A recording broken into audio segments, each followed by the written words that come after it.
In 2024, nearly 500 people were hired through Recruiting Day events organized by the Friuli Venezia Giulia region.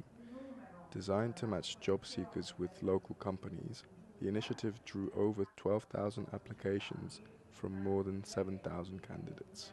Come intende la Regione rafforzare il legame tra formazione ed occupazione?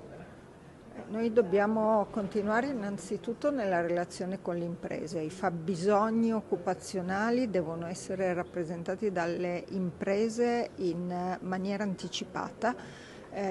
Costruire un rapporto sempre più solido tra le imprese e i centri per l'impiego è il dato fondamentale sul quale bisogna lavorare. I Recruiting Day hanno dimostrato in questi anni che la percentuale di intermediazione, che è molto bassa da parte del servizio pubblico e anche da parte delle APL nei contratti di lavoro sul territorio nazionale, può essere aumentata di molto nel momento in cui le imprese sanno esattamente di che cosa hanno bisogno e la pubblicità e la conoscenza da parte dei centri per l'impiego del rapporto con le persone, dei corsi di formazione che li possono accompagnare può dare un ottimo risultato.